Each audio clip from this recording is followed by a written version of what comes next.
Story 1. The Whispering Room.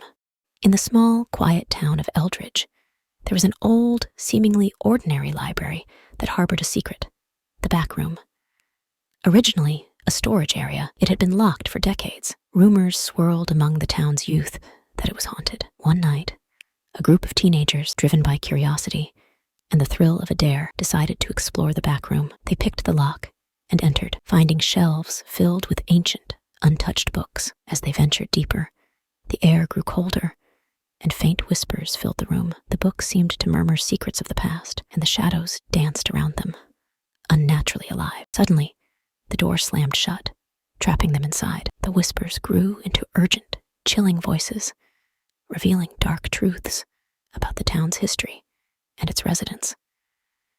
When the door finally swung open, hours later, the teenagers emerged, forever changed, each haunted by their own newly discovered secrets, unwilling to speak of what transpired in the back room. Story 2. The Camera Obscura. Eleanor inherited an old Victorian house from her estranged uncle. Among the many peculiar rooms, there was one that remained locked. A small, dark room at the end of the hallway on the second floor. Finding a set of old keys, Eleanor managed to open it, revealing a room covered in dusty, black velvet drapes and an antique camera obscura that projected the outside world upside down on the room's walls. Intrigued, she watched the world go by through the eerie, inverted images. But soon, the images began to show things that weren't there. Shadowy figures moving through her garden, and faces peering into the house.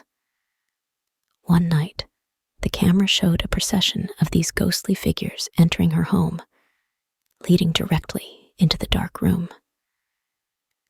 As she turned around, the room was filled with the specters from the images, gathered as if waiting for her. The door slammed shut, and the figures converged. Story 3. The Cellar Workshop. The new owners of the Craftsman Cottage on Maple Street were delighted with their purchase, except for one unsettling feature: the cellar's back room.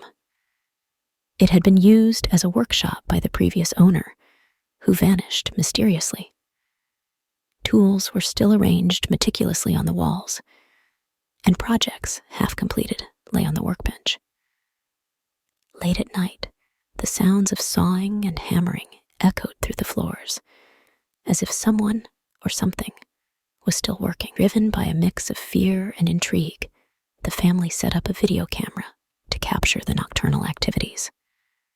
The footage revealed the ghostly figure of the old craftsman, laboring over his unfinished projects, pausing occasionally to stare directly into the camera with hollow eyes, as if beckoning the new owners to join him in his endless toil. Each morning, they'd find new, inexplicably completed projects on the bench, crafted with impossible precision.